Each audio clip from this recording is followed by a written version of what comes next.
ప్రభునామానికే మహిమ కలుగును గాక.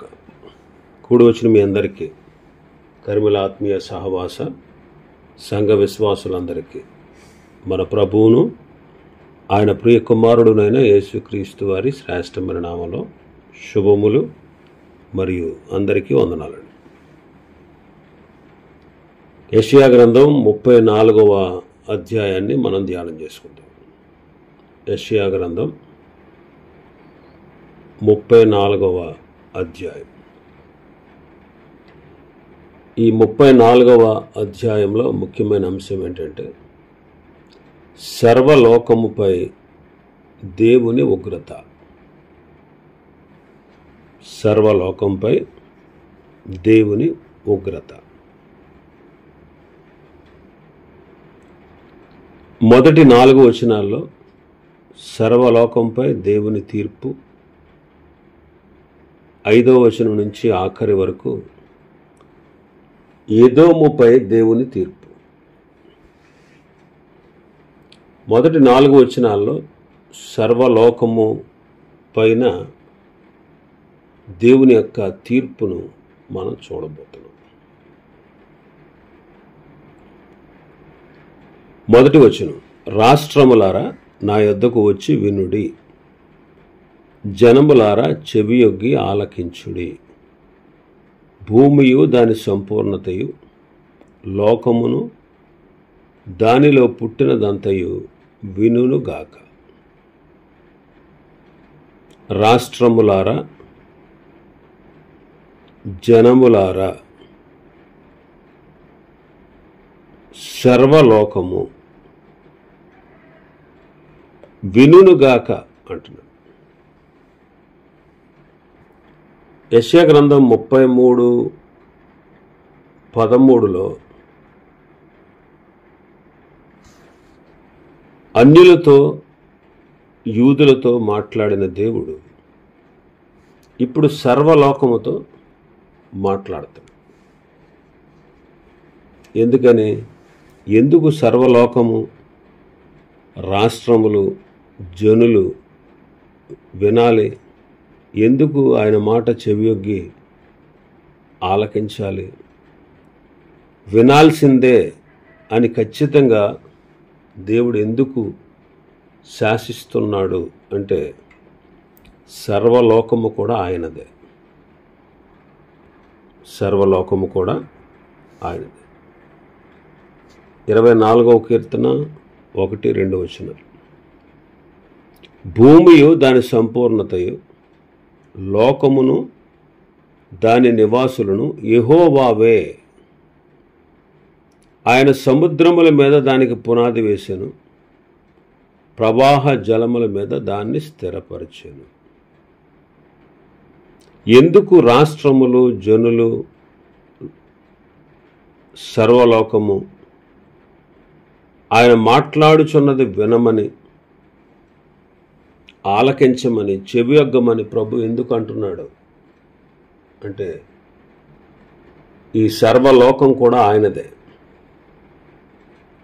ఆయనే వాటిని సృష్టించాడు. సర్వలోకాన్ని సృష్టించింది ఆయనే. కాబట్టి సర్వలోకము, సకల జనులు, సకల రాష్ట్రముల వారు ఆయన మాట వినాల్సిందే. ఎందుకంటే ఈ సర్వలోకం ఆయనదే. కలిగి ఉన్నదేది ఆయన లేకుండా కలగలేదు అంటాడు యోహాను సువార్త 1వ అధ్యాయంలో. మన కంటికి కనబడేదంతా కూడా, మన కంటికి కనబడుతున్నటువంటి ఈ ప్రపంచం, ఈ జనులు, ఈ భూమి, ఆకాశము, సముద్రము, నదులు, కొండలు, మెట్టలు, గుట్టలు, పర్వతాలు, జంతువులు, మృగాలు, పక్షులు, జలచరాలు, మొక్కలు, వృక్షాలు, ఫలవృక్షాలు, ఈ సమస్తం కనబడుతున్న మానవులు, ఈ సర్వలోకం ఆయనదే. ఎందుకనంటే ఆయనే సృష్టించాడు. మరి సృష్టించిన సృష్టికర్తకు అధికారం ఉంటుంది. మనం చేసేదానికే మనకు అధికారం ఉన్నప్పుడు దేవుడు చేసిన దానికి అధికారం ఉండదా? మరి ఆయన సర్వలోకాన్ని సృష్టించినవాడు. మరి ఆయన మాట్లాడుచున్నప్పుడు మనం వినొద్దా? అందుకే ఆయన మాట్లాడుతున్నాడు, వచ్చి వినండి, చెవియొగ్గి ఆలకించండి. ప్రతి ఒక్కరూ వినాల్సిందే.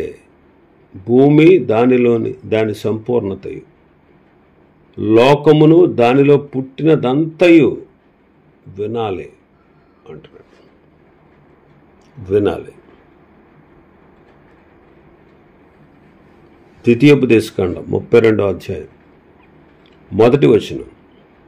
ఆకాశ మండలమా చెవినొగ్గుము, నేను మాట్లాడుదును. భూమండలమా నా నోటి మాట వినుము. యెషయా గ్రంథం 1వ అధ్యాయం 2వ వచనం. యెహోవా మాట్లాడుచున్నాడు, ఆకాశమా ఆలకించుము, భూమి చెవియొగ్గుము. భూమి, అందులో ఉన్న సమస్తం,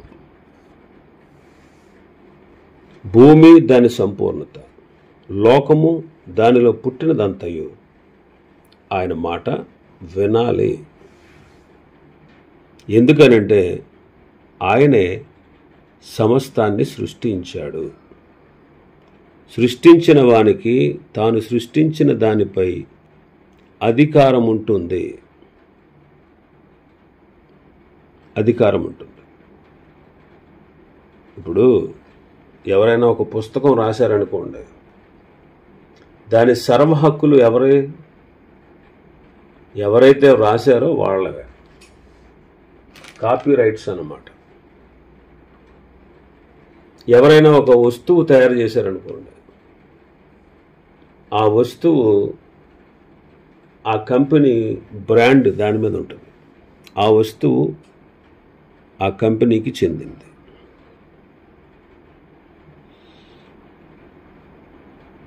ఎన్నో రకాలైనటువంటివి ఉన్నాయి ఈ లోకంలో. మరి ఎవరు సృష్టించింది అంటే ఎవరు నిర్మించింది వాళ్ళకి అధికారం ఉంటే, ఈ సర్వలోకాన్ని సృష్టించిన దేవునికి సృష్టి పైన అధికారం లేదంటారా? ఖచ్చితంగా ఉంటుంది. ఖచ్చితంగా ఉంటుంది. కాబట్టి ఆయన ఎవరు? ఆయన మాట్లాడితే మేము వినడానికి, ఆయన మాట మేము ఎందుకు వినాలి అని ప్రగల్భాలు పలకూడదు. లోకం పరిస్థితి అలాగే ఉంది. లోకంలో ఉన్నటువంటి జనులందరూ తమ్మును సృష్టించినటువంటి సృష్టికర్త అయినటువంటి దేవుణ్ణి ధిక్కరిస్తూ, తిరస్కరిస్తూ, ఆయనతో వాదిస్తూ, ఆయన అవసరత మాకు లేదు, ఆయన మాకు అక్కర్లేదు, ఆయన మాట మేము ఎందుకు వినాలి అన్నట్టుగా ఉంది పరిస్థితి. అయితే ఒక దినాన మాత్రం ఖచ్చితంగా బ్రతికి ఉన్నవారు, మృతునందిన వారు కూడా, మృతునందిన వారు తిరిగి లేచి, బ్రతికి ఉన్నవారు ఆయన సముఖం ముందు నిలిచి ఆయనే ప్రభువును ఒప్పుకోవాలి. ఆయన ఎదుట మోకాళ్ళు ఉండాలి. అందుకే ప్రతి వాని మోకాలు యేసునామములో వంగుతుంది. ప్రతి వాని నాలుక క్రీస్తే ప్రభు అని ఒప్పుకొని తీరుతాడు. ఖచ్చితంగా. ఈరోజు నువ్వు లొంగకపోయినా, ఈరోజు నువ్వు వినకపోయినా, ఈరోజు నువ్వు మోకరించకపోయినా, ఈరోజు ఆయన ప్రభువుగా అంగీకరించకపోయినా,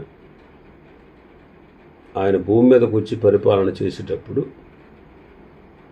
ధవళ సింహాసనం మీద కూర్చుని తీర్పు తీర్చేటప్పుడు ప్రతి వాని మోకాలు ఆయన ఎదుట వంగాల్సిందే.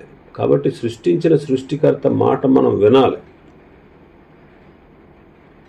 ఆయన మాట మనం వినాలి. 2వ వచనం, మన భాగంలో 2వ వచనం. యెహోవా కోపము సమస్త జనముల మీదకి వచ్చుచున్నది, వారి సర్వ సైన్యముల మీద ఆయన క్రోధము వచ్చుచున్నది. ఆయన వారిని శపించి వధకు అప్పగించెను. దేవుడు సర్వజనములపై కోపించాడు, సర్వ సైన్యముపై క్రోధాన్ని చూపుతూ ఉన్నాడు. మరి నేటి దినాల్లో ఎందుకు ఆయనకు కోపం అంటే, రాబో దినాల్లో ప్రజల మీదకి ఎందుకు కోపం, ఎందుకు వారిని దండించబోతున్నాడు, ఎందుకు ఆయన కోపాన్ని ప్రదర్శిస్తున్నాడు అంటే, రోమపత్రిక 1వ అధ్యాయం 18వ వచనం చదివితే, దుర్నీతి చేత సత్యమును అడ్డగించు సమస్త మనుష్యుల యొక్క సమస్త భక్తిహీనత మీదను దుర్నీతి మీదను దేవుని కోపము పరలోకము నుండి బయలుపరచబడుచున్నది. సత్యాన్ని అడ్డగిస్తున్నటువంటి దుర్నీతి, మనుషులు దుర్నీతి చేత సత్యాన్ని అడ్డగిస్తూ భక్తిహీనులుగా, దుర్నీతి చేత వారు దేవుని వ్యతిరేకిస్తూ ఉన్నారు. అందువల్ల దేవుని కోపం పరలోకం నుండి బయలుదేరుతా ఉంది. ఆయన సత్యమండి. ఈ సర్వాన్ని సృష్టించిన సృష్టికర్త అయిన దేవుడు సత్యము. సత్యవంతుడైనటువంటి ఆయన్ని ప్రక్కన పెట్టేసి దుర్నీతి చేత భక్తిహీనులుగా సృష్టించినటువంటి సృష్టికర్తను మరచి ఆయన సృష్టించినటువంటి సృష్టిని పూజిస్తూ, చూడండి నేటి దినాల్లో మానవులు అలాగే ఉన్నారు. దేవుని గూర్చి తెలియశక్యమైనది ఏదో వారి మధ్యలో విశదమై ఉంది. దేవుడు దాన్ని విశదపరిచాడు. రే అబ్బాయి, నీవు సంచరిస్తున్నటువంటి వెలుగు నేను కలగజేసిందే. నీవు నడుస్తున్న భూమి నేను కలగజేసిందే. నీవు మసులుకుంటున్న విశాలం నేను కలగజేసిందే. నీవు చూస్తున్న సూర్య చంద్ర నక్షత్రాలు నేను కలగజేసిందే.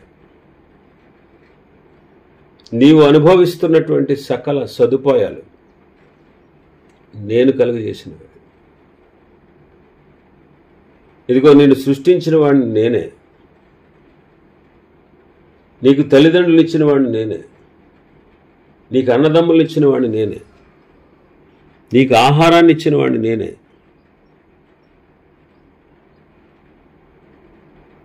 వీటన్నిటి ద్వారా దేవుడు మాట్లాడుతున్నాడు. అందుకే రోమపత్రిక 1వ అధ్యాయం 19వ వచనంలో చూస్తే, ఎందుకనగా దేవుని గురించి తెలియశక్యమైనది ఏదో అది వారి మధ్య విశదమై ఉన్నది. దేవుడు అది వారికి విశదపరిచాడు. ఆయన అదృశ్య లక్షణాలు అనగా ఆయన నిత్య శక్తి, ఆయనలో ఉన్న దైవత్వం, జగదుత్పత్తి మొదలుకొని సృష్టించబడిన వస్తువులను ఆలోచించుట వలన తేటపడుచున్నవి. ఆయన అదృశ్య లక్షణాలు, ఆయన నిత్య శక్తి, ఆయన దేవత్వం ఎక్కడ కనపడుతుందంట? జగదుత్పత్తి మొదలుకొని సృష్టింపబడిన వస్తువులను ఆలోచించాలి. ఈ సృష్టించబడిన వాటన్నిటిని గురించి ఆలోచన చేస్తే అది తేటపడుతుంది. ఆయన దేవుడని, ఆయన అదృశ్యుడని, ఆయన శక్తి గలవాడని మనకు అర్థమవుతుంది.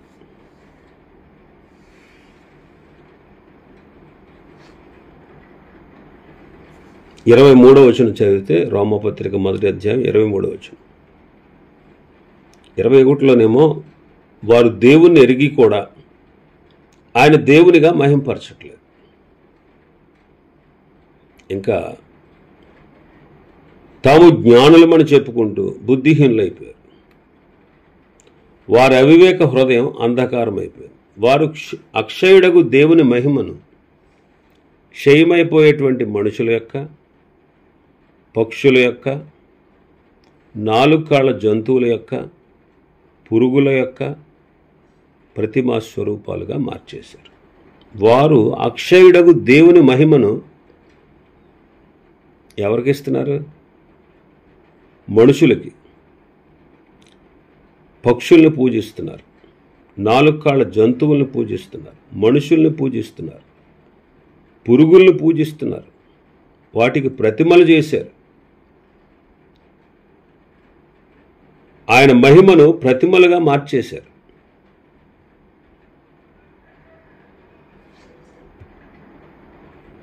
దేవుని యొక్క సత్యాన్ని అసత్యానికి మార్చేశారు. సృష్టికర్తకు ప్రతిగా సృష్టిని పూజిస్తూ సేవిస్తూ ఉన్నారు. అందువల్ల దేవుడు వారిని తుచ్చమైన అభిలాషకు అప్పగించాడు. ఇంకా స్వాభావికమైన ధర్మాలు కూడా విడిచిపెట్టేశారంట. స్వభావానికి విరుద్ధమైనటువంటి ధర్మాలను అనుసరిస్తూ ఉన్నారు. స్త్రీలు పురుషుణ్ణి వివాహం చేసుకోవాలి, కానీ స్త్రీలు స్త్రీలను వివాహం చేసుకోవడం, పురుషులు కూడా పురుషులతో అవాచ్యమైనటువంటి వాటిని చేస్తూ ఒకరి ఎడల ఒకరు కామతప్తులైపోయారు. వారు మనస్సుల్లో దేవునికి చోటివ్వట్లేదు, చేయరాని కార్యాలు చేస్తూ భ్రష్టులైపోయారు. అలాంటి సమస్తమైనటువంటి దుర్నీతి మీద వారికి ఉన్నటువంటి దుర్నీతి చేత, దుష్టత్వం చేత, లోభము చేత, ఈర్ష్య చేత, మత్సరము చేత, నరహస్య, కలహము, కపటము, వైరమని వాటితో నిండిపోయారు. కొండెగాండ్రు, అపవాదకులు, దేవుని ద్వేషించేవారు, హింసించేవారు, అహంకారులు, బెంకములాడేవారు, చెడ్డవాటిని కల్పించేవారు, తల్లిదండ్రులకు అవిధేయులు, అవివేకులు, మాట తప్పేవారు, ప్రేమలేనివారు, దయలేనివారు, ఇలాంటి కార్యాలన్నీ కూడా లోకస్తులు చేస్తూ ఉన్నారు, అభ్యసిస్తూ ఉన్నారు. ఇలాంటి వారికి మరణము తగినది, మరణము తగినది.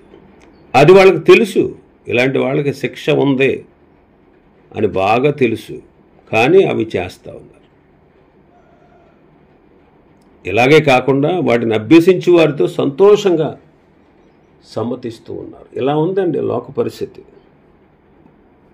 ఇలా ఉంది లోక పరిస్థితి. అందువల్ల దేవుని కోపం సరి అయినదే. రాబో దినాల్లో దేవుని ప్రజలకు వ్యతిరేకంగా నిలిచే సమస్త జనులపైన దేవుడు కోపగిస్తాడు. దేవుని కోపం వారి మీదకు వస్తుంది, దేవుని కోపం వారి మీదకు వస్తుంది. అందుకే 3వ వచనంలో అంటారు మన భాగంలో, వారిలో చంపబడిన వారు బయట వేయబడతారు, వారి శవములు కంపు కొట్టును, వారి రక్తం వలన కొండలు కరిగిపోవు. వారి శవములు బయట పారవేయబడతాయి, రక్తము నది వలె పారుతుంది. ఇక్కడ చెప్పబడిన మాట చూడండి, వారి రక్తం వలన కొండలు కరిగిపోతాయండి. వారి రక్తం వలన కొండలు కరిగిపోతాయి. ఎందుకంటే దేవుని ఉగ్రత అలాంటిది, దేవుని ఉగ్రత అలాంటిది. దేవుడు ఉగ్రత చూపేటప్పుడు ఆయనలో ఏమాత్రము ప్రేమ, దయ, జాలి, కృప, కరుణ కనిపించవు. ఆయన శిక్షించాల్సి వచ్చినప్పుడు, ఆయన శిక్షించదలిచినప్పుడు ఆయనలో ఏమాత్రము ప్రేమ కానీ, దయ కానీ, కృప కానీ, కనికరము కానీ కనబడవు. ఆయన కోపం న్యాయమైనది, ఆయన కోపం న్యాయమైనది. ఆయన నీకులాగా నాకులాంటి వాడు కాదు. మన కోపానికి న్యాయం ఉండదు, మన కోపానికి రీజన్ ఉండదు, మన కోపానికి సరైన కారణమే ఉండదు. మనం ఎందుకు కోపపడుతున్నామో కూడా మనకి కొన్నిసార్లు తెలియదు. కానీ దేవుని కోపం న్యాయమైనది. మరి వాళ్ళని శిక్షించాల్సి వచ్చినప్పుడు, వాళ్ళని దండించాల్సి వచ్చినప్పుడు ఆయనలో న్యాయమే కనబడుతుంది. ఆయన న్యాయానికి అంత పవర్ ఉంది. ఇంకా 4వ వచనంలో మనం చూస్తే, ఆకాశ సైన్యం అంతయు క్షీణించును, కాగితపు చుట్టవలె ఆకాశ వైశాల్యమును చుట్టబడును, ద్రాక్షావళి నుండి ఆకు వాడి రాలినట్టు, అంజూరపు చెట్టు నుండి వాడినది రాలునట్లు వాటి సైన్యమంతయు రాలిపో. ఆకాశ సైన్యమంతా క్షీణిస్తుంది. హిజ్కియా కాలంలో అష్షూరు సైన్యం క్షీణించిపోయింది. ఒక్క రాత్రిలోనే 185,000 మంది సైన్యం నాశనం అయిపోయారు. రాజుకు మతిపోయింది. అష్షూరు రాజుకి ఏం చేయాలో తెలియక నిశ్చేష్టుడైపోయి పారిపోయి దాక్కున్నాడు. వాడికి భయం పట్టుకుంది. అష్షూరు రాజుకి ఎలాగైతే హిజ్కియా కాలంలో అష్షూరు రాజు సైన్యం నశించిపోయిందో, అంత్య దినాల్లో కూడా అన్య జనాంగాలు సైన్యం అంతా క్షీణించిపోతుంది. ఇంకా దీని లోతైన భావం ఏంటంటే, ఆకాశ సైన్యము అంటే ఆకాశ మండలమందు ఉన్నటువంటి దురాత్మల సమూహం క్షీణించిపోతుంది. ఆయన ఆకాశ వైశాల్యాన్ని చుట్టేస్తాడు. ద్రాక్షావల్లి నుండి ఆకు వాడిపోయిన తర్వాత ఎలా రాలిపోద్దు, అంజూరపు చెట్టు ఉన్నటువంటి ఆకులు ఎలాగైతే వాడిపోయి రాలిపోతాయో, అలాగే వాటి సైన్యమంతా కూడా రాలిపోతాయి అంటున్నాడు. అంటే ఆకాశ సైన్యం క్షీణిస్తుందంటే దాని అర్థం అంత్య దినాల్లో అన్య జనాంగాల సైన్యం క్షీణించిపోతుంది. ఇంకా లోతైన భావం ఏంటంటే, ఆకాశ మండలం మందు ఉన్నటువంటి అపవాది వాడి సైన్యం క్షీణించే దినం అన్నమాట. క్షీణించే దినం. అందుకే పేతురు గారు అంటాడు, ఆయన రాకడలో పంచభూతములన్నీ కూడా మిక్కుటమైన వేండ్రముతో లయమైపోతాయి అంటే, పంచభూతములన్నీ కూడా మిక్కటమైన వేండ్రంతో భయంకరమైనటువంటి శబ్దముతో లయమైపోతాయి. కాబట్టి ఆయన కోపం, ఆయన ఉగ్రత దినం ఎవ్వరూ తాళలేరు. భక్తుడు అంటాడు, అయ్యో గొర్రెపిల్ల ఉగ్రత దినం వచ్చిందే, దానిని తాళగలవాడేవాడు అంట, తాళజాలిన వాడేవాడు. కాబట్టి ఆయన పిలుస్తున్నాడండి. ఆయన పిలుపుని విని మనం వచ్చి ఆయన మాట విని ఆయనకు లోబడితే, ఆయనకు మనం లొంగిపోతే, ఎందుకంటే ఆయనే అధికారి. నువ్వు ఒప్పుకున్నా ఒప్పుకోకపోయినా, నువ్వు అంగీకరించినా అంగీకరించకపోయినా, ఈరోజు నువ్వు ప్రభువుని అంగీకరించినా అంగీకరించకపోయినా, ఖచ్చితంగా ఆయనే దేవుడు, ఆయనే ప్రభువు, ఆయనే సర్వాధికారి, ఆయనే సర్వశక్తిమంతుడు. ఆయనే సర్వశక్తిమంతుడు. నువ్వు ఒప్పుకున్నా ఒప్పుకోకపోయినా ఆయనకే పూర్తి అధికారం ఉంది. అధికారము నువ్వు కన్నులారా చూస్తావు. చనిపోయిన వాళ్ళు చూస్తారు, బ్రతికున్న వాళ్ళు చూస్తారు. ఖచ్చితంగా చనిపోయిన వాళ్ళు చూస్తారు, బ్రతికి ఉన్నవారు కూడా చూస్తారు. చనిపోయిన వాళ్ళు ఎలా చూస్తారు? తిరిగి లేపి వాళ్ళని ఆయన సముఖం ముందు నిలబెట్టి ఆయన మహిమను చూపిస్తాడు. చనిపోయిన వాళ్ళని తిరిగి లేపుతాడు. ఎలా లేపుతాడండి? కాలిపోయారు, బూడిదైపోయారు, కలిసిపోయారు నీళ్ళలో.